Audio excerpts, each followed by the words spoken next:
Okay, dear colleagues, I think we are ready to start this afternoon session on country presentations. The idea of this session is to provide you with overviews of each participating Nordic and Baltic countries' higher education system. As you can see, we are many, so we have a limited time for one country. I hope that you can understand the situation, so we have limited the time to 10 minutes. So we hope to have a brief overview of the higher education system and then some time for questions. And the first country to start these presentations is Estonia, and Helve Rammul is here right next to me, and so she's ready to start. So please, Helve. And sorry, I'm Sini Piippo from the Finnish National Agency, Simo. Thank you, Sini.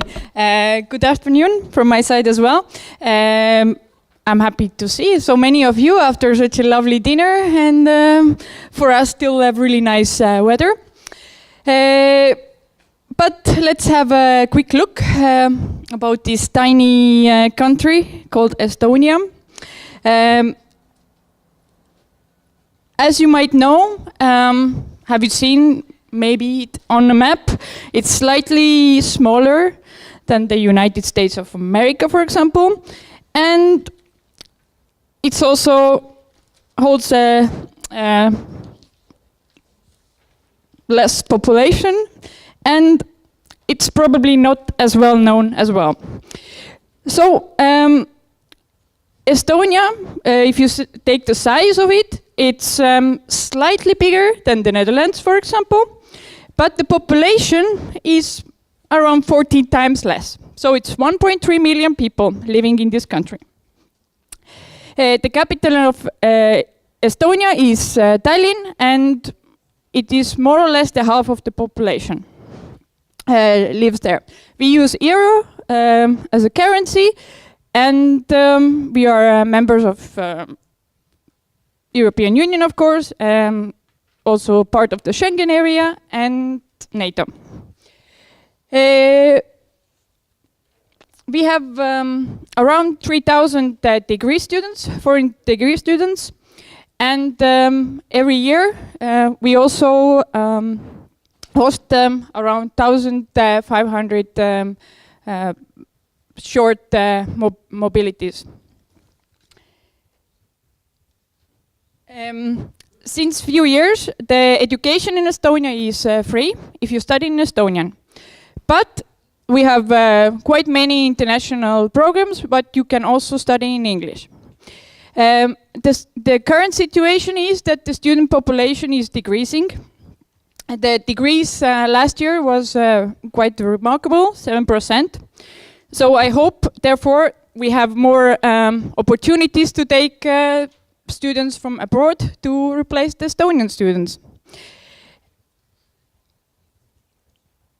Here you can see the students enrolled per academic year. The presentation will be online on Foundation Tempest website and also on Simo's website. So if you are more interested, then these figures will be more visible later on. But briefly, we have around 20,000 bachelor students, 12,000 master students, and less than 3,000 doctorates. If you're interested to have a more overview, I have there short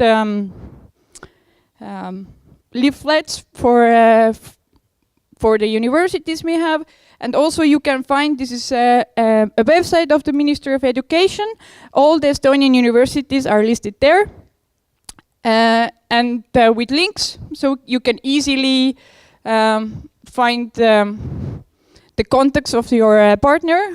Mostly the webs are also in English, so it should be quite easy if you go to this link, and it directs you to the right place where you are aimed to go. When we talk about mobility, then our partners in intra-European mobility are mainly Germany, France, and Italy. We host around 1,200, 1,300 students, and we send every year around 1,000 students abroad. And you can see that last year as the population of the students was decreasing, we also sent less students abroad. I hope that the credit mobility, the international credit mobility, will help to raise the numbers in next year. I also like to point out that our cooperation with the Western Balkan universities, at least in the credit mobility, is not well established yet, because during the first application round we only supported 2 incoming mobilities, and there is more than 150,000 euro for that. I hope the Estonian universities here and me will help you to find context to establish a good cooperation between Estonia and all the universities in Western Balkans. And here I brought out some links what you can use for students. It's very good to now study in Estonia. It gives a good overview about programs we have in English, and also life conditions and so on. And also the Ministry of Education is having information in English, so it's quite easy to go there and give you the links where you need to go further on. That's it from my side. So if you have any specific questions, I'm here to answer.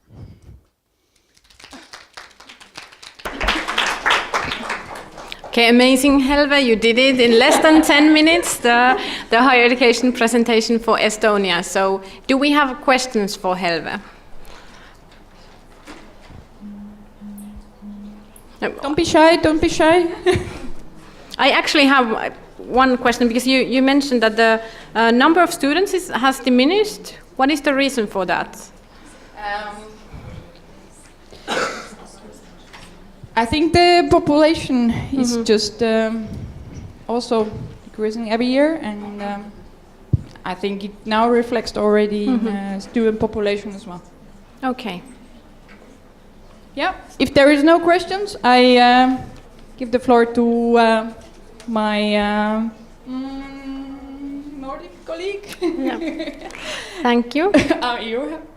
Yes, actually we are going in alphabetical order, and Finland is following. So I'm changing hat from the chair to be presenting the Finnish higher education system. I just find my presentation and I will jump in. Okay.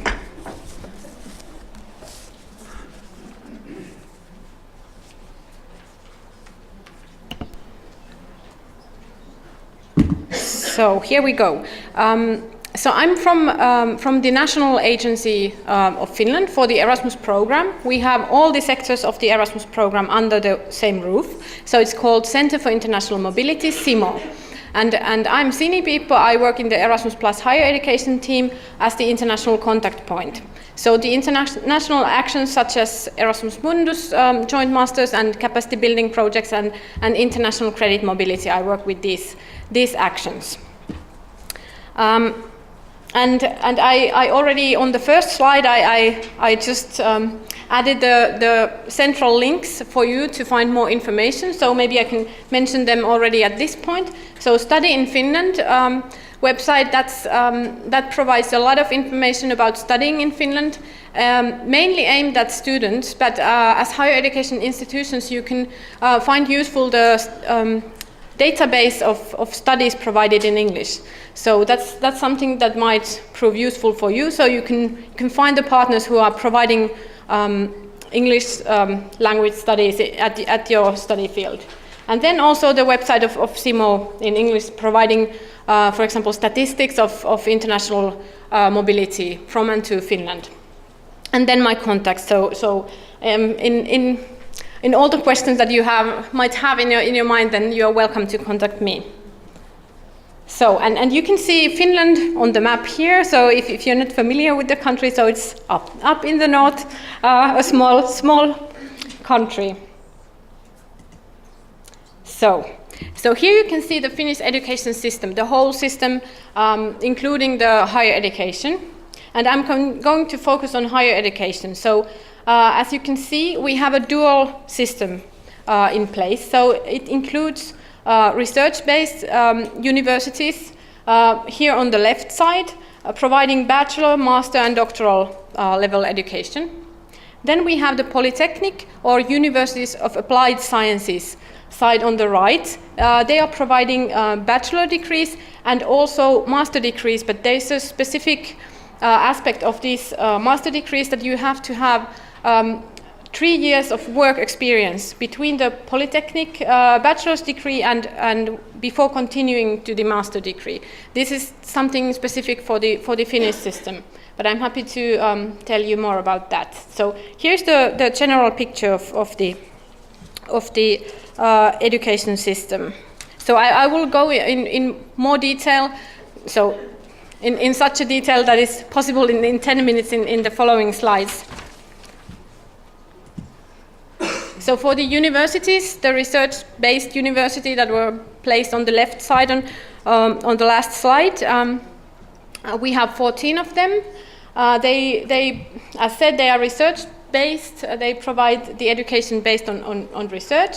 They have a close connection between studies and research, and students are full members of the academic community.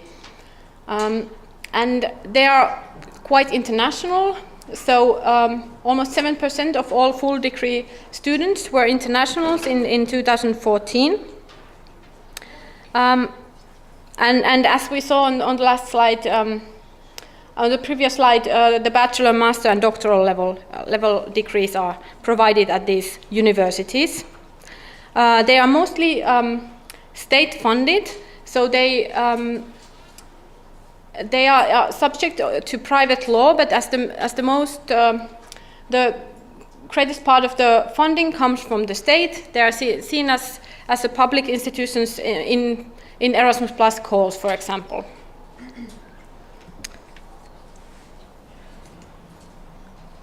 And for the polytechnics or universities of applied sciences, we use both terms for these institutions. They are higher education institutions providing bachelor and master degrees, and as I mentioned, for the master degree, you have to have 3 years of previous work experience before you can go into this type of master degrees. We have 24 of these polytechnics, and they are also very international. 7% of all the students, full degree students, are internationals. And the education that the universities of applied sciences provide is more linked to the labor market and the local needs. So compared with the research-based universities, so it's a dual system, but there is also a lot of cooperation between these sectors. And there has been new laws on universities and universities of applied sciences. So also the universities of applied sciences are now independent legal entities, and they operate as limited companies. And they are also mostly state funded. So all the higher education in Finland is publicly funded. So and also the ECTS credit system is fully adopted, and the Bologna process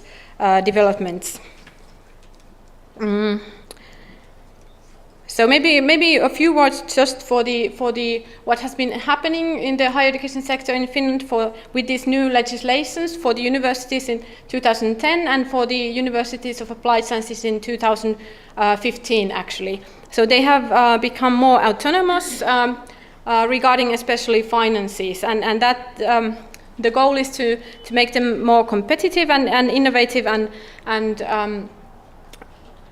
to be internationally capable of more cooperation.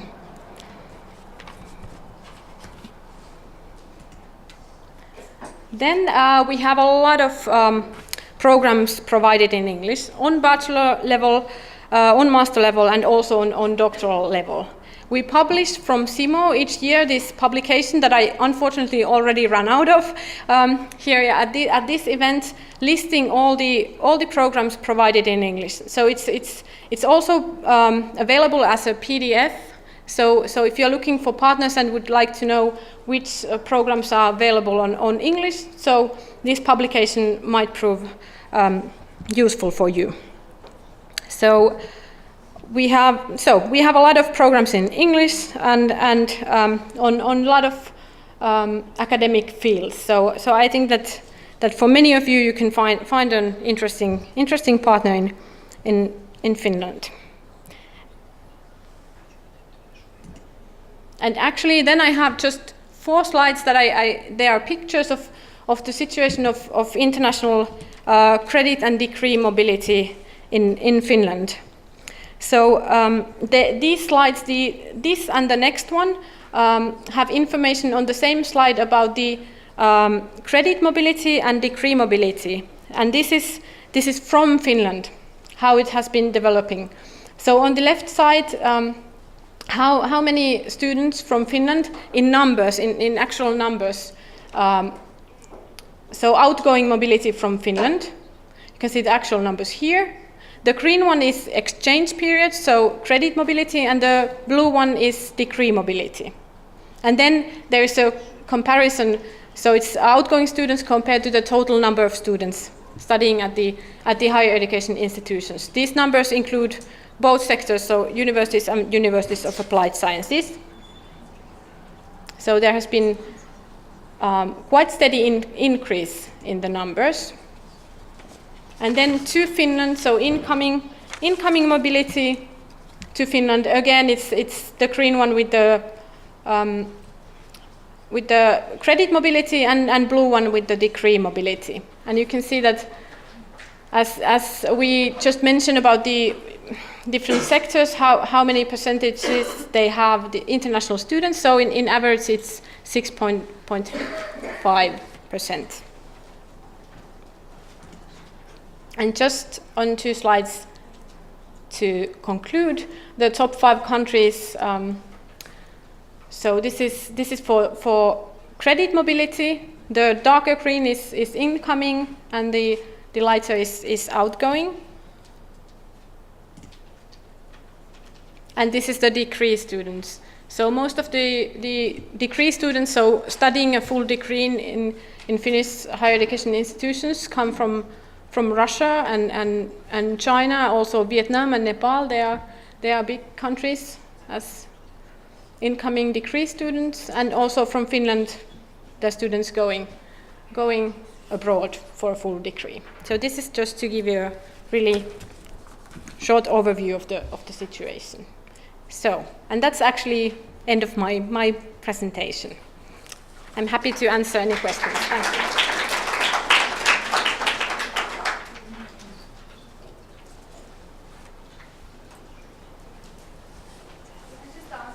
Yes. The exchange students coming to Finland to show Germany, Spain, Italy there, as far as I can see. Mm-hmm. Here. Any ideas why from these countries, or this has been the trend or a change in the types of students from this country that are coming to Finland? I think that the reason for this is that we have had the Erasmus program for so many years, and France, Germany, Italy, Spain, they are the big countries, and also the outgoing credit mobility from Finland is really great to these countries. So these are the big countries in Europe, and we've had a lot of cooperation and also a lot of funding for these exchanges and mobilities.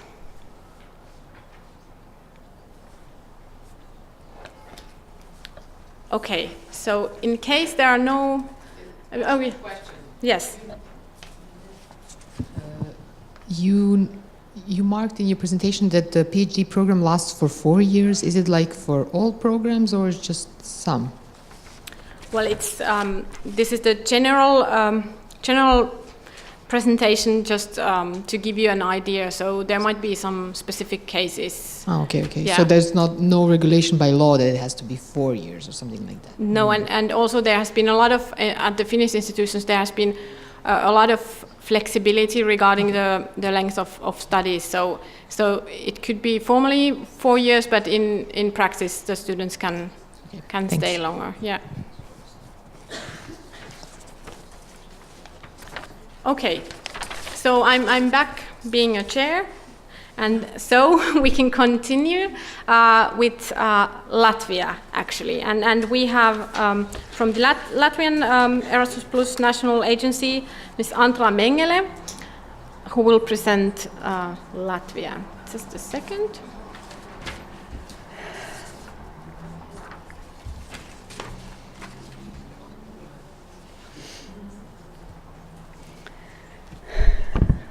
Hello, dear colleagues. So nice to see so many of you here in this hall. We are really very glad that there is such an interest, and we are very happy also about the interest in the education fair, which is going in parallel. So thank you very much. As Sini said, I'm representing Latvia. The capital of Latvia is Riga. And if we speak about the Baltic countries, then we are in the middle, because sometimes we are just slightly mixed with our southern neighbor Lithuania, but we are in the middle, and in respect of size, Estonia is smaller than we, but Lithuania is bigger than we. But in comparison, of course, comparatively to big Western European countries, we are rather small. So shortly, I would just tell you a couple of things in respect of our education system. It's the left side. The left side, okay. No? Yes, it works. So, in respect of Latvian higher education system, I think it's quite similar like the education systems in other Western European countries. Our country is following so-called Bologna process principles, and we have so-called 3 cycles education system, as in most of the European countries. Maybe the peculiarity of our country is that we have so-called short cycle higher education programs, which are called colleges. However, as we heard, it's not one-to-one compatible with higher education colleges, for example, in Serbia, as far as I understood, because they are going further than we. We are just keeping our college-level education at really first-level higher education. Afterwards, bachelor degree studies, then master degree studies, then we have so-called, for particular professions, so-called long-term education studies, but I will come back to this shortly, and then doctoral degree studies. And what is important for our country is that you will find both types of educational programs, academic as well as professional ones. You will easily find them in one institution. It wouldn't be so that there will be purely academic institution or purely professional. However, it could be like this. But don't be afraid of seeing so many opportunities in one institution. It can be called university, but also professional programs can be offered there. So, about college, as I said already, so the college-level education actually has been introduced after we regained independence. It was one of the first reforms in our education system, and the main aim actually was to offer the program short enough but good and professional enough in order to entry actually the labor market in quite an early stage. However, for college level education, it's also a possibility to continue the education for bachelor's degree, but they do not need to start from the beginning. For bachelor's degree, as you know, it's called first cycle studies according to Bologna principles. And this is also, in our country, they can be both academic and professional, because from the very beginning, I think we are used to think that bachelor, master, and doctoral, it's only academic. Not in our country, it's academic as well as professional programs. So I think for your institutions, it can give many opportunities to find compatible education program in which to cooperate. And of course, next level for bachelor's degree, it's master level education. It's usually 2 years, however, not compulsory, but in order to get the master's degree, it must be 5 years altogether studies. So it depends, maybe 3 for bachelor's, 2 for masters, or 4 for bachelor's, 1 for masters, but 5 years in order really to get the master's degree. And of course, as I said, we have kind of long-term programs which are compatible with master's degree level education, and most probably it is the same in your countries. It's for medicine programs, for dentistry, for veterinary. So these are kind of long-term programs, not split into bachelor's and masters, but giving access to doctoral studies. And yes, doctoral studies also in our country, it depends, it's from 3 to 4 countries, it's from 3 to 4 years, and entry requirements, it's usually master's degree or this equivalent program. Yes, and here in this kind of picture, you can see very clearly those 3 levels, what we were talking about, and you can see that there are really different pathways created for between the education kind of types of educational programs, academic and professional, and between the different cycles. Here are some useful links for your further information. I must say that the material is not included in your participants folders, but in case you do not have it, it's available on our Latvia's table in the education fair. And here you have the full picture of education system, the printout, but what is important, on the other side, you have a description of all the types of the programs, because it might be interesting for you to see really also in number of credit points how it is. What I also would like to say is that in our country we have different types of universities, and I think for each of your universities you can find appropriate partner in respective fields. We have state universities, we have specific universities for arts, culture, we have universities for more technical studies. So it's really many opportunities, and I think for the fields of education everybody can find the partner. And I must stress, as also the European Commission has stressed, that Western Balkans envelope is rather big, and I must say that for the Baltic countries, as other colleagues already mentioned, it's maybe not the most traditional partner, but I would like really to invite you to find cooperation partners. If these are new cooperation partners, then for international credit mobility, in order to prove the sustainability and so on, you can always start with, first of all, staff exchange, and afterwards maybe to go for the students exchange. So really you are very welcome to cooperate with our institutions. And in case you would like to fill in the partner search request form, which we are able afterwards to distribute among our institutions, please contact me and I will help you with this. We are updating our webpage with new partnership requests, and you are really very welcome. Thank you. Thank you, Antra. Thank you so much. Do we have questions for Antra? Yes. Don't leave yet. No. Okay, yes, please. I'm trying to understand this professional long-term system. If you can go back to your slide with Oh, no. I can do it from here. Okay. Which Slide number 5. 5? So you could have this 4 to 6 years of professional higher education, and then you can directly go to doctor level? Or So it's for what kind of program is this, for example? professional higher education program. So now I wouldn't like actually to be mistaken with naming. Maybe are there my Latvian colleagues? Can you? Or I cannot see my Latvian colleagues from the universities, so I wouldn't. But better, in order not to maybe to spread not correct information for so wide audience, and you can write me in the email, and I will provide you the links with examples. Yes. Okay. Okay, one more question. Not enough time for this, but I'm really interested in this difference between. Sorry, maybe this is too much for my phone. For the time we have, we are limited in time. But what is the main difference between academic and professional studies? Mm-hmm.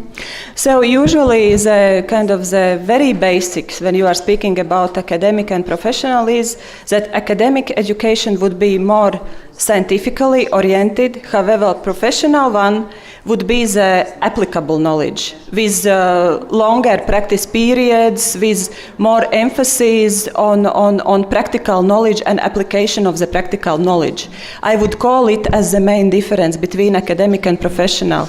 However, I must say that, this reforming of education since we got independence, it's approximately more than 20 years ago, there have been very many new institutions which have been created with many new programs, and from the very beginning I think it even was not very easy to make them very compatible.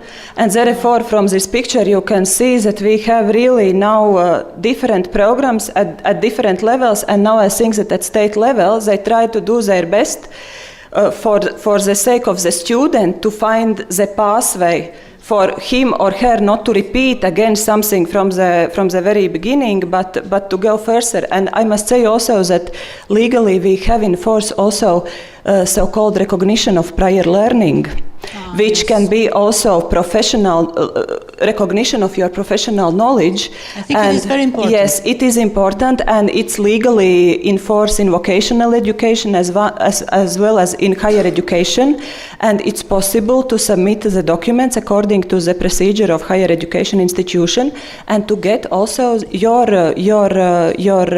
kind of practical knowledge recognition and equal to concrete degree level. So I must say it's really kind of very mixed. It's not just, very really different pathways, but at least we know how we have them all on the picture with different arrows, how student can go, and yes. But the difference between academic and professional, it's and I think that also after regaining independence, when the first program started, I think they were maybe more academical, for example, for the field of economy, because I have studied economics, but I think that also it has changed with years, because the saying is that sometimes with just academic knowledge you are not very with high competition in the labor market, and therefore, in order to raise the attractiveness of the study program, of course, I would say it's to some extent trendy to say that it's professional program with professionally applicable knowledge. Yeah, thank you very much. Yes. For me, it is very interesting. Yes. Also, although in Serbia it is not recognized at all, this professional. Yeah. So but we legally it has been established some 4 or 5 years ago, but it's just starting. It's not. I mean, like a labels, that you have professional labels. It is not. Yeah. Okay. Yeah. And actually, on the other side of the material, referring also to your questions, there is a description of what does it mean, this professional higher education program, and to what it leads. So it's more information also there. Yeah. Thank you.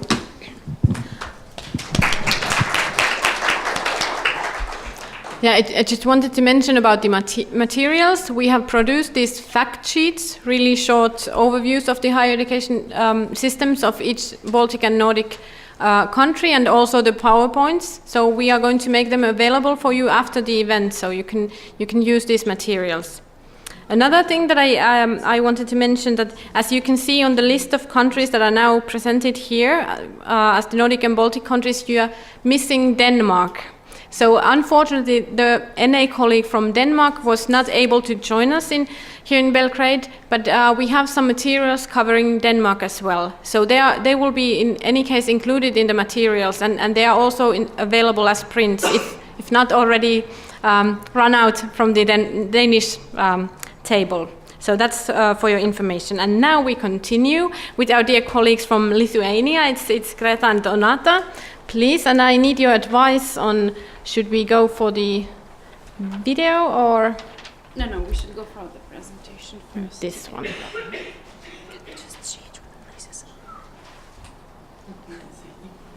You wish to sit? Here. Yes. Okay. Thank you.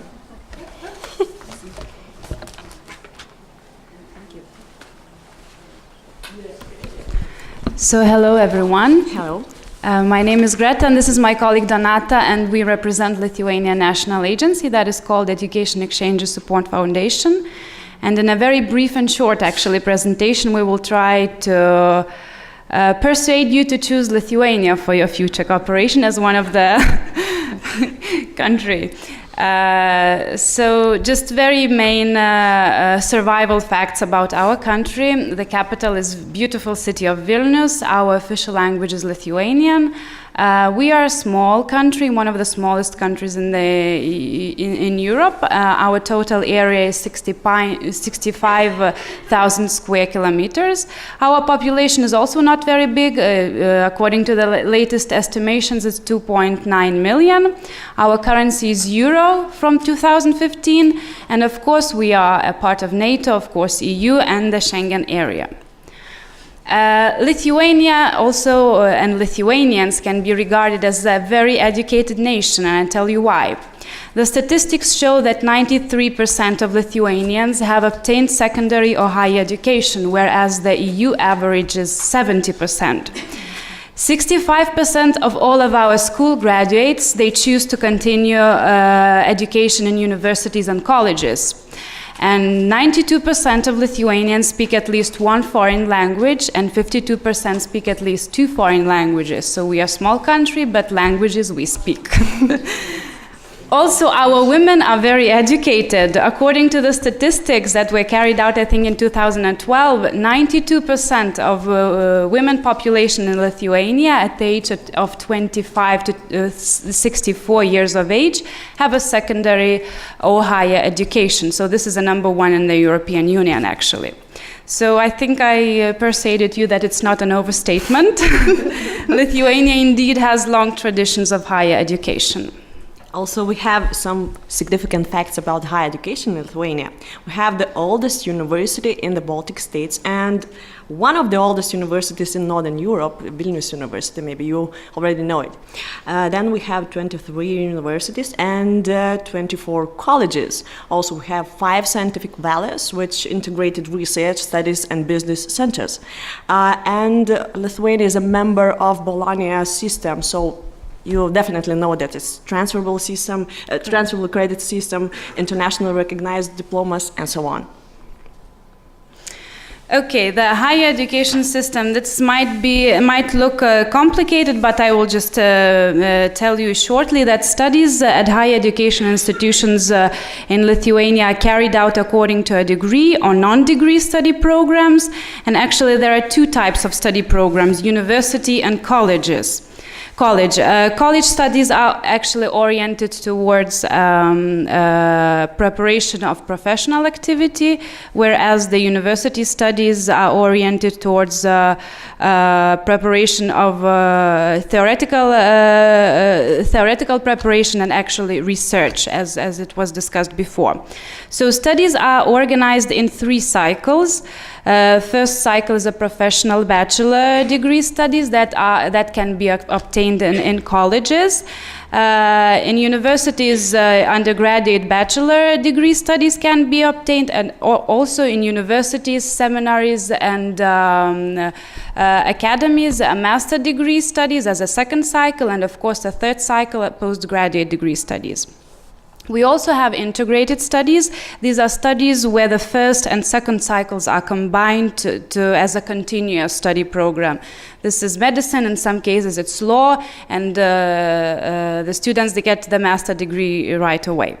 So the mode of studies can be either full-time or part-time, and actually at the moment our total population of students is in all of our higher education institutions is 130,000 around, and actually according to the latest estimations, our higher education institutions, they have nearly 400 degree programs in English, and nearly 70 degree programs that are offered in Russian language. Also, of course, the rest of the degree programs are in Lithuanian.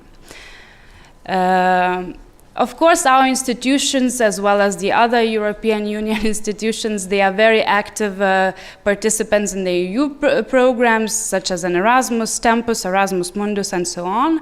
Actually, the development of internationalization of Lithuanian higher education was mainly influenced, I would say, by the Erasmus program during the period from 1999. This was the year when we joined the Erasmus program. Also, Tempest program cooperation with the non-EU countries, probably most of you are very well aware with this program. We joined it in 2006. Erasmus Mundus joint study programs, we also joined in 2006, and of course our institutions, they participate actively in the Erasmus Plus program from the 2014. And now shortly about the figures. So as you can see in this diagram, total number of mobile students from and to Lithuania, the numbers are all the time, almost all the time, increasing. So most popular destinations, countries for Lithuanian students are Germany, Spain, Portugal, Denmark, Finland, and Turkey. And countries sending the highest number of students to Lithuania is Turkey, France, Spain, Poland, Germany, and Portugal. I think so later on we'll get the Serbia somewhere written down here. So another figure is that the staff mobility also, the numbers are growing up because we have, every year we have more and more staff mobility, outgoing and incoming also. So we have national funding from national budget for student mobility, for studies and placements, staff mobility, then Erasmus intensive language courses, which are funded by our government also, and other activities like Erasmus Students Network, ESN activities, maybe you know also, also the promotional project initiative Erasmus for School and other. So just a very short information about the Erasmus Plus international credit mobility figures and numbers with the Western Balkan countries that we have in Lithuania. So as you know, international credit mobility is the international opening of the Erasmus. And what are the results in Lithuania of the 2015 call? Actually, the total budget for international credit mobility in Lithuania that we received from the European Commission, the total budget for all of the regions was 1,600,000, a little more than 1,600,000 euros, that actually we turned to 607 mobilities when we allocated the budget. So the total allocated budget for cooperation with Western Balkan countries was nearly 300,000 euros. We turned that into 115 mobilities. I mean, incoming and outgoing, and this is a student and staff mobility number.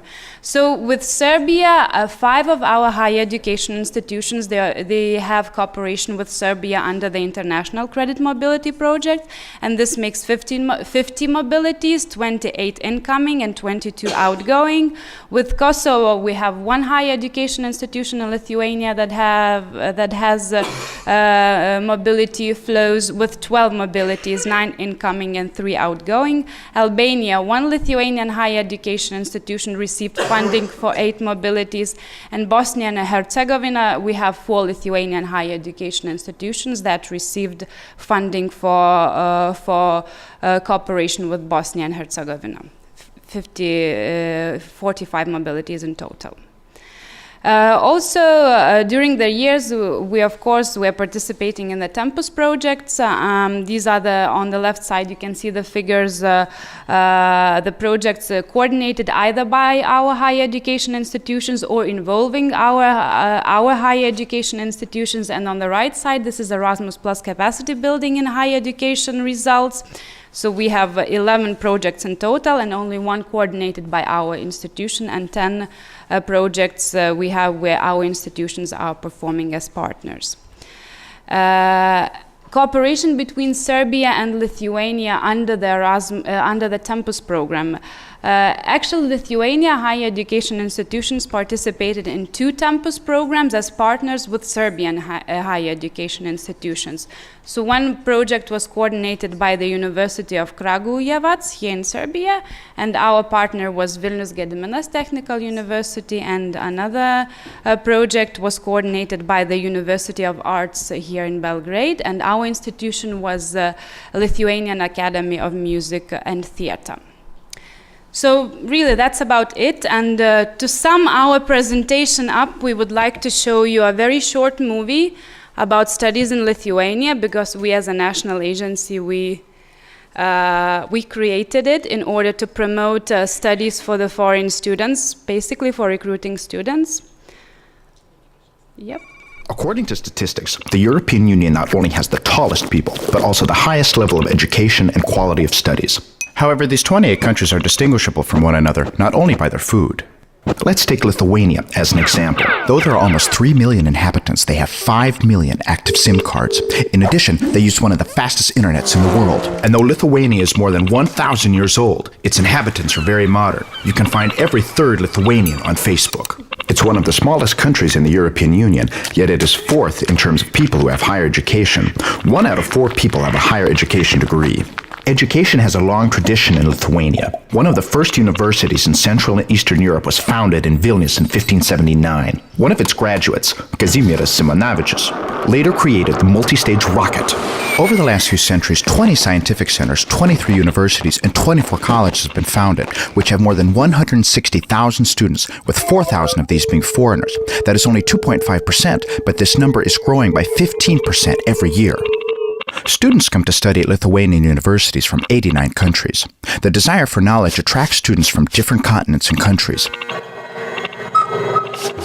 Among the students that come, 55% of them wear glasses, 9% get homesick, while a large majority of them rank the quality of studies as very good. They can choose from 300 BA and MA programs offered in Lithuania that they can sink their teeth into in English or Russian. Though there is a high demand for medicine, business and international relations, and design and media studies, the most popular are the high-tech programs because of their strong training, especially engineering, laser technology, IT, biotechnology, and nanotechnology. Let's take Tato from Georgia. After secondary school, he got into a university in Lithuania and began studying civil engineering. The academic year starts in September in Lithuania and lasts 9 months. During his studies, Tato will study 8 semesters and have 8 vacations. He will drink 1,108 cups of coffee, dress as a monk once, dress as a devil twice, find 124 new friends, spend 1 semester in Rome as an Erasmus student, fall in love once, become disillusioned with love once, and learn all the rules for the resistance of materials. And 4 years later, he will receive a diploma that is recognized everywhere in the European Union. And because of reforms in higher education, Tato will be able to continue his studies in one of the MA programs on offer. The same kind of studies in London, Milan, or Zurich would cost 4 times more on average, so Tato won't get bogged down in loans and will travel to Greenland often to see the whales. Plus, the cost of living is one of the lowest in the European Union. Not only does Lithuania have 5 national parks, but also 5 centers, known as valleys, that integrate scientific research, studies, and business. It is here that students can get invaluable practical experience directly from experts in such fields as engineering, biomedicine, energy, IT, and lasers, who work at the most innovative companies developing the technology of the future. Which is why the next time you are thinking of where to study in Europe, study in Lithuania.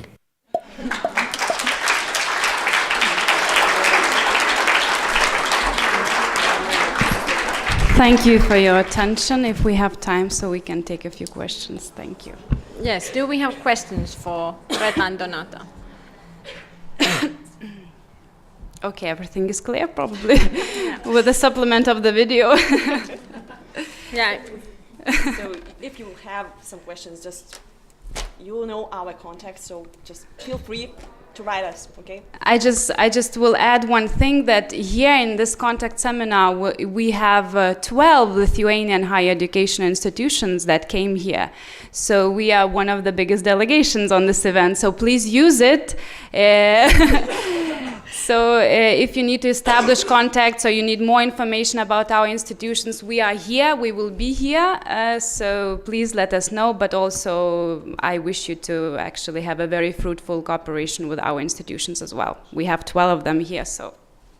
Okay. Yeah, thank you so much. It's a big delegation from Lithuania and also 2 colleagues from the national agency, as you can see.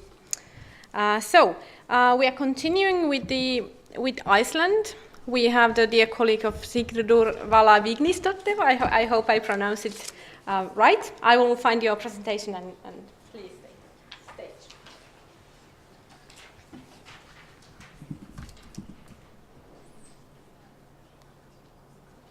Yeah, hello. My name is Sigridur Vala Vignisdóttir, and I'm the international contact point for Erasmus Plus in Iceland. The Erasmus Plus program is hosted by RANIS, which has a legal mandate to support research, innovation, education, and culture in Iceland. I would like to give you a brief insight into some basic facts, the structure of the Icelandic higher education system, and share some key figures from Icelandic higher education. I would like to show you where Iceland actually is on the map, because I've simply come to realize that a lot of people think it's awfully far away, maybe a part of the North Pole. It is there in the top left corner, and as you can see, Iceland is only 2,001 kilometers from Brussels, and it's about 3-hour flights by flight. Here we have some basic facts about Iceland. It's not as cold as the name implies. Winters tend to be wet and windy, and not really cold due to the Gulf Stream which surrounds the country. And summer is simply cool with 24-hour light in June. The island itself is relatively large, or as you can see on the slide, about 103,000 square kilometers. The population is, however, very small, only 329,000 people. And we live long, especially the women, but men in Iceland are actually on the top 5 list of having the longest life expectancy of any men in the world. We have been an independent nation since 1944, but before that we were for centuries a part of the Kingdom of Denmark. Despite being under foreign control and due to isolation for centuries, Iceland has kept their old Norse Viking language, which is now called Icelandic, and is only spoken in Iceland. Tourism has become the biggest creator of foreign currency, generating some 27% of our total foreign currency earning in 2014. Until recently, the seafood industry used to be the most important currency earner, but it now sits in second place with 26%, followed by the aluminum industry with 21%. Now, let's turn our attention to the Icelandic higher education system. As you might have guessed, with a population of just over 300,000, our higher education system is also small. This said, in terms of number of higher education institutions, it's not so small. There are a total of 7 higher education institutions in Iceland. While all of them are publicly financed, 4 are categorized by law as public, and 3 as partly publicly funded. The main difference is that public institutions cannot charge tuition fees, only an administration fee, while the private ones can. The Icelandic higher education system is also young, about 900 years younger than the oldest university in Europe, Bologna University. The oldest and by far the largest institution and the only comprehensive research institute is the University of Iceland, which was established in 1911. For over 70 years, it was the only higher education institution in Iceland, and well into the 1980s, higher education was only for a selected few, despite the fact that it was free of charge. The University of Iceland has 14,000 students, 1,100 international degree and exchange students, 9,500 undergraduates, 4,000 masters, and 500 doctoral students. It's ranked up to 250 university in the world by Times Higher Education World University Ranking. It has been top 300 since 2011 and is ranked number 13 of the Nordic universities. It has 5 schools with over 200 study programs, multiple interdisciplinary study programs, and has partners in 3 United Nations schools in geothermal energy, fisheries, and equality. Reykjavik University is the second largest university in Iceland and the largest private university with 3,300 students. It offers postgraduate degrees in English from the following school: computer sciences, business administration, and engineering. The university also specializes in energy studying, hosting the Icelandic School of Energy.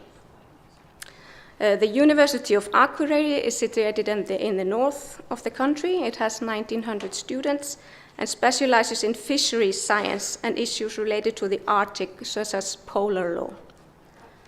Bifröst University is a university based just out of Reykjavik that specializes in business and education across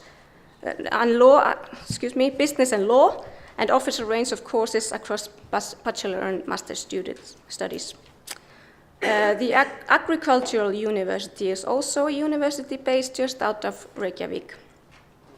It offers specialized education across 2 faculties, land and animal resources and environmental sciences. The Icelandic Academy of the Arts has 500 students, which offers undergraduate and postgraduate degrees across 4 disciplines: design and architecture, fine art, music, and performing arts. The oldest university foundations are found at the smallest higher education institution, Hólar University College, from 1106, but the institute was only accredited as a university in 2008. It offers programs in tourism studies, aquaculture and aquatic biology, and equine studies. All the Icelandic higher education institutions are categorized the same, that is, as universities, despite the fact that they are very different in size and have different specialization. There's only 3 institutions offer doctoral programs. Since the 1990s, the Icelandic higher education system has grown very fast, and since 2000, the student population has doubled from 10,000 to 20,000 students. The step growth from 2000 can partly be explained by the increased number of students over 30-year-old. This graph shows you the growth in student population of full-time students per higher education institution from 2000 to 2013 per institution. As you can see from the graph, University of Iceland is by far the biggest, followed by Reykjavik University. The growth in student numbers has, however, been highest in the smaller institution, Bifröst, Akureyri, and Reykjavik University. Education levels are high in Iceland. 38% of 25 to 34-year-olds have a post-secondary education in 2012, and the OECD average is 39%. 44% of women 25 to 34-year-olds have a post-secondary degree, and 28% of men. The Icelandic higher education system has followed the Bologna degree structure since 1999. Students finish their bachelor degree in 3 years, master's degree in 2 years, and PhD degree in 3 years. There's no central admission system for the universities, and admission is open to all students that have a matriculation exam. In general, there are no entry exams except in medicine, nursing, law, economics, and art. The public universities have no tuition fees, only a so-called administration fee, which is around 540 euros per year. The private institutions charge from 1,400 to 6,800 euros per year. The same goes for all students, which means that all international students pay the same as Icelandic students. Iceland is a popular destination for exchange studies, and 5% of all students are international. Icelandic higher education institutions offer more and more programs in English on graduate level, and the variation of single courses taught in English on undergraduate level is growing. Still, there has always been a strong tradition of Icelanders to study abroad. Even though the number of graduate programs has increased enormously in the past 20 years, 19% of Icelandic higher education students are currently enrolled in degree programs abroad.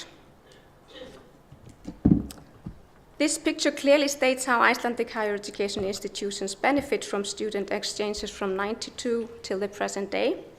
Until 2000, more Icelandic students got study grants for part-time studies in European institutions than those that came to Iceland.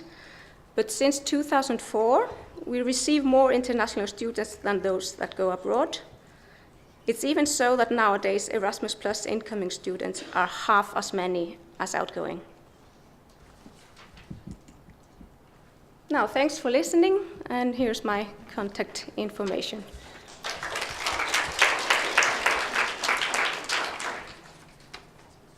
And now, time for questions. So no questions for Iceland at this point? So maybe later during the higher education fair. So we continue with Norway. We have dear colleague Sissel Holmberg from the Norwegian National Agency, CU. So please, Sissel. Thank you. Hello, everybody. My name is Sissel Holmberg, and I am representing the Norwegian Center for International Cooperation in Higher Education. And now you have received a lot of information, so I will try to be really brief and just give you a broad overview of the higher education system in Norway. I didn't bring a map. Are you familiar where Norway is in Europe? So we are lying very close to Sweden, is our neighbor, and Iceland on the other side of the sea, or short trip with the boat. And Norway is a small country, but I realized that we're not so small. We are in a group here with a lot of small countries. And Norway has a population of 5.1 million, and that is not so many in a European context. But anyway, Norway has a close relation with the EU. And as a non-EU program country, we can take part in all the action of the Erasmus Plus, and since 2014, this also includes capacity building and global mobility.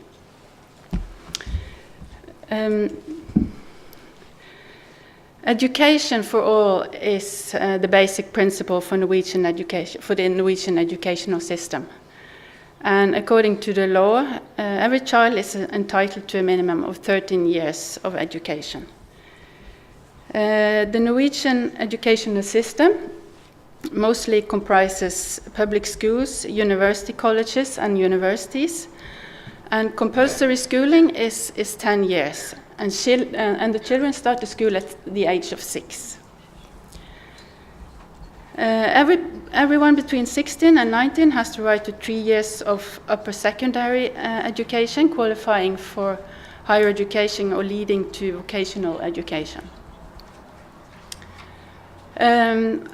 All higher education institutions are public and owned by the state, with the exception of the private universities. And generally, private schools and higher education institutions receive a large part or a large share of public funding. A white paper on the structure of the higher education institution has recently been issued by the government, and the number of university colleges has been reduced to merge with the larger universities in the region. Norway has adapted the Bologna process, and a central issue has been the implementation of the 3+2+3 degree system with bachelor, master, and PhD structure following European standard. The so-called quality reform of the Norwegian higher education system came into effect in the start of 2003. And its main objective was to increase the quality and intensity of education and research, and also the process of internationalization should be strengthened. Together with a new degree structure, the reform paved the way for closer follow-up of students, and also new types of evaluations and a new system for funding of higher education. The reform also introduced a more holistic approach to internationalization, and whereby institutions regard mobility more in the context of research collaboration and other aspects of academic activity.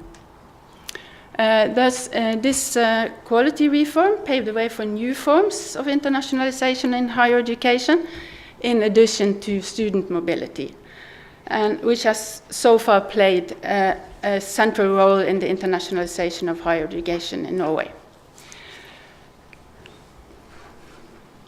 Norway has more than 230 master programs taught in English, and more than 4,500 courses taught in English at most institutions, at all levels. After the so-called quality reform, a right was introduced for the students to take a study period abroad, and this led to that higher education institutions entered into cooperation agreements with a large number of foreign institutions. 21% of Norwegian students in higher educations are international mobile, and 31% study in European countries, and most popular destinations for Norwegian exchange students is the United States, Australia, Great Britain, France, Denmark, Germany, and Spain. There has also been an increase in the number of students that choose Norway for a shorter or longer period, and most of these students come from Germany.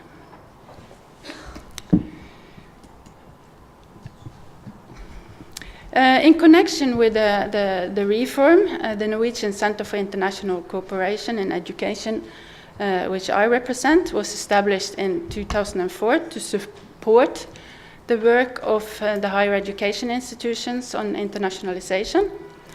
And CU is a government agency under the Ministry of Education and Research, and we promote international mobility at all levels of education and coordinate efforts on national level in line with national policies. And CU is also Norway's agency for international programs and measures related to education, such as Erasmus+. And furthermore, the Norwegian Agency for Quality Assurance in Education, NOKUT, was also established as an independent body that should control and develop the quality of Norwegian higher education institutions and also tertiary vocational schools. and also to process individual applications for general recognition of foreign qualifications. As far as Norwegian institutions are concerned, foreign accreditation cannot replace national accreditation, but may complement it for other purposes. The Norwegian government realizes that internationalization of education and research and more internationally oriented working life represents major educational challenges and also opportunities for Norwegian higher education institutions. And Norway's Ministry of Education and Research has identified joint degree programs as a priority for future internationalizations. The Ministry of Education and Research presented in 2014 some measures in order to achieve higher quality for higher education and research over the next 4 years.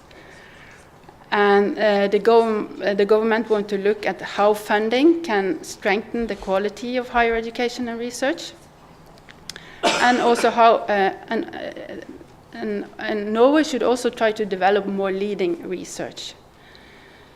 Norway shares the same objectives for research and education as our international partners, and the Horizon 2020 strategy objective for EU becoming a smart, sustainable and inclusive economy. And also an important actor in this picture is the Research Council of Norway, which plays a vital role in developing and implementing national priorities and strategies concerning research, and also provides funding for independent research as well as for research programs and Norwegian participation in international research. The government also wants to prioritize resources for research and higher education that contribute to the objective of competitiveness and innovation. The Norwegian government has high ambitions as regard Norwegian participation in the educational part of the Erasmus+.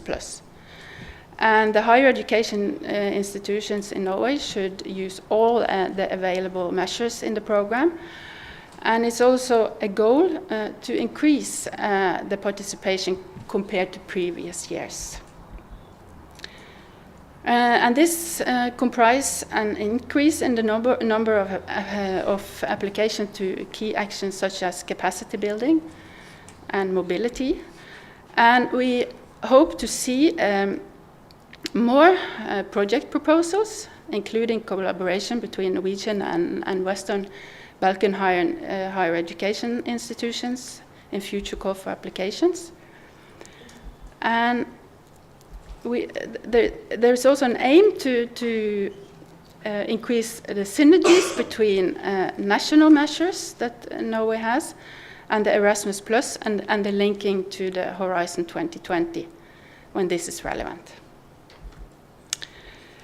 I think this was it for me, and I also want to draw your attention to a leaflet, or it's actually a portal at the cu.no, our web pages, which is called Study in Norway. And this guide is also a guide to higher education in Norway, where you can find a lot of useful information about the higher education system in Norway, and also the institutions and the programs offered in Norway. And I'm happy to answer questions if you have. And so, yeah.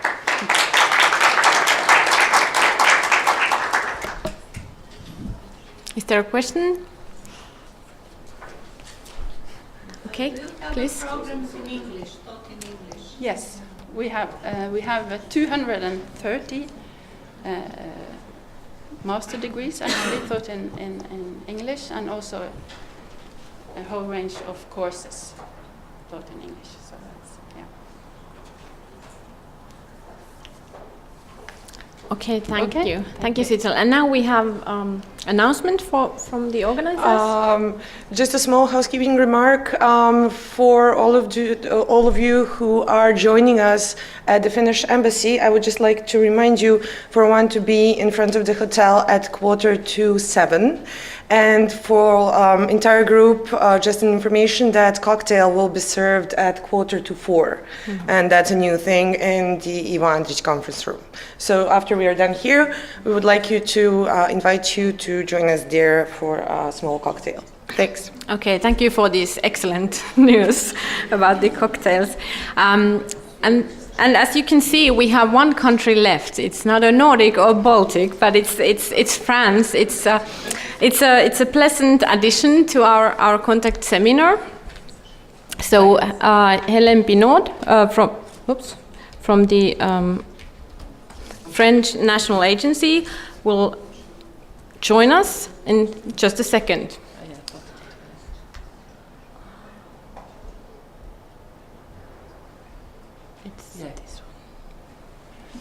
Okay, please, Helen. Yes, I would like to thank the organizer for having invited me, because I feel like a little bit a spy in all of this contact seminar. But we are really happy to be there with some of the French higher education institution, and also because it's really important for us also to strengthen the cooperation with the Western Balkan countries. Yes, I think that I can say for all of us that we are really happy that you are here, and it's a joint interest to increase cooperation between our countries. So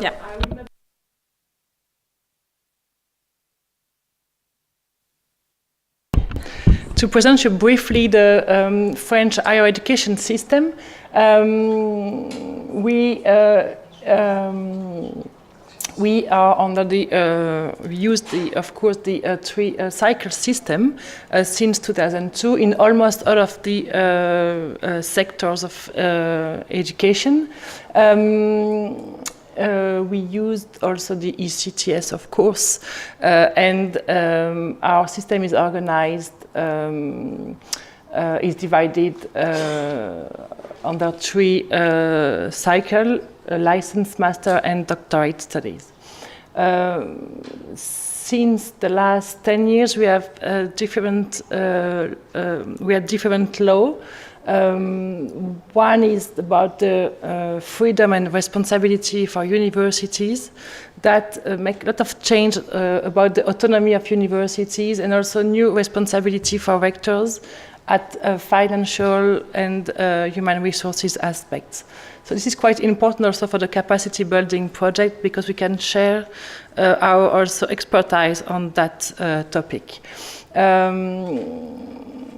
2 years ago, we have a new law that is quite important for the international development cooperation. It's made our system more competitive and more visible at international level. And I would like to mention that we have also now introduced in the law the possibility to teach some course in foreign languages. So we already had in the past some courses taught in English, but I think in the next years we will have more and more degrees, courses taught in foreign languages. So it's quite important to develop a new cooperation.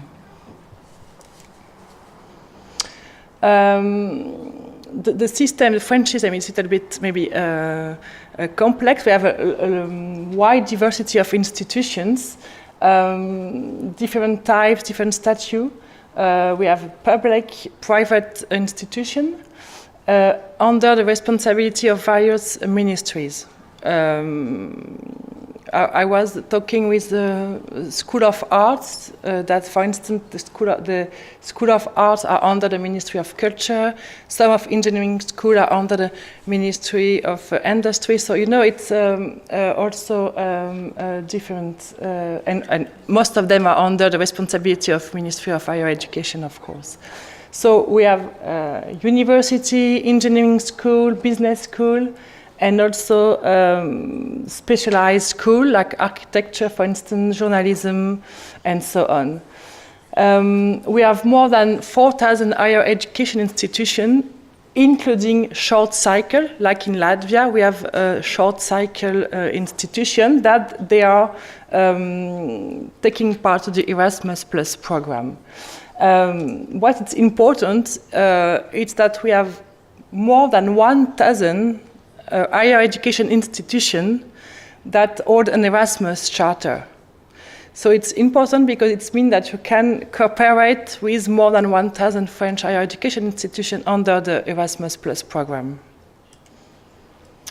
I would like to talk a little bit about the cooperation between French and Western Balkan institutions. We have to face a lot of challenges. Last year, we did not use the budget allocated to France for the international credit mobility with the Western Balkan countries. So this is for us a big challenge for this year to use the budget. So you see that more than 1 million not used this year, so it's quite a lot of money. We would like also to develop a mobility project with all the Western Balkan countries, and not only with Serbia, because the majority of our cooperation is now linked to Serbia. We would like also to strengthen the cooperation under the capacity building project, because I think that the mobility is important, but the capacity building project it's also really important for us at the long-term cooperation. And also would like to attract students to the Erasmus Mundus master courses, because most of the, not most, but more than half of the Erasmus Mundus courses are coordinated or implemented by a French institution. So it's interesting for the students living in the Western Balkans to take part to these master courses.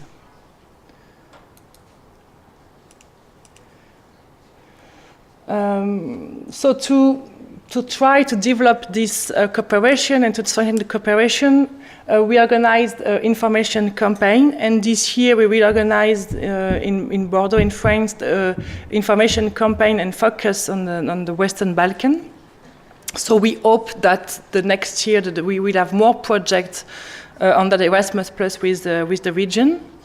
We have also organized, we will organize, and we are organized also the specific workshop and webinars for French institutions to explain also to them the opportunities to cooperate with universities.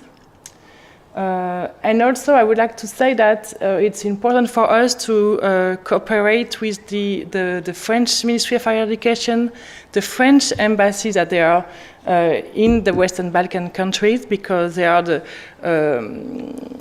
they can help you and us to develop more cooperation, and so it's really important for us to work with them. And also it's important for us to work with the National Erasmus Office in your country, because we try to have projects like the contact seminar or other projects together. So I think it's really important to work together. And I would like just to say that for 2016, the budget for the international credit mobility dedicated to France for the Western Balkan will be 2 million, more than 2 million again. So if you have contact with French institutions, don't hesitate to push them and to sign a contract and a bilateral agreement, and to push them to apply to this Erasmus Plus credit mobility. Because if not, the money will be lost, and this is not what we want. So So if you have a question, don't hesitate to contact me. And also you can find information on the Campus France website. That is the Campus France is in charge of the promotion of the French education system and the French higher education institution. So if you just Google Campus France or study in France, you will find also more information on the website. Thank you. Thank you so much. Okay, so the last chance to ask questions for France. Yes, please. So, sorry, maybe if you can wait for the mic.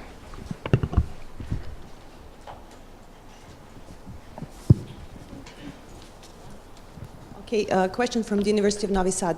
What we have noticed in the last year, especially with French institutions and with France, is that we would also support your efforts in actually explaining to French universities that the procedure for applying for the mobility project is not complex, that it is not such a huge workload, because for us to explain to them what they need to do towards your national agency is sometimes more difficult. So I think that in some of the countries, the budget that you had was huge, but it was not used enough, because I think that internal promotion of your national agency towards your universities would have a greater effect. Yeah, I would like to. Yeah, we try to do our best to promote this international credit mobility, but you have to know also that the university have their own strategy. We have budget not only for the Western Balkans, but also for other regions in the world. So we also, at the beginning of the international credit mobility, we say to the university that they need to have a strategy. So not to apply to each envelope. So it's maybe also why it was a little bit also difficult for them to afterwards to see that the budget for the Western Balkans were not really well used. And also for the last year, I know that it was also the beginning of the new program also for the European institution, and all the deadline were almost in the same time for the European mobility, internal European credit mobility, international mobility, joint master. So it was also a little bit difficult, I think, and I think that I can also speak for my colleagues that it was too many things in the same time and too many works also for them. So I hope that this year it will be easier, because the program is known, I think, from our European side. Now we just have to push our university to apply and to use the budget. But I think that it will be better and better the next years. But also, I think it's also your job to push. I mean, you know them. You are in contact with them. You work with them for a long time, and it's also you have to do also part of the job. It's just to push them to apply and to I think we work all in the same way. Okay, thank you so much, Helen. Thank you. Thank you. So, to conclude, maybe I can just comment on Helen's answer to the question, because I think that it's a joint challenge for the Nordic and Baltic countries as well, to have this new funding available that we haven't partly maybe used in the first round of applications in international credit mobility. But I think this is a great opportunity to find new openings, and I think that this is an excellent event to do just that, to find new partners and new openings between our countries. And from what I've experienced now at the Higher Education Fair, I think there's a strong mutual interest to make these new openings happen, and so let's work together and continue our great cooperation. Okay, so thank you all.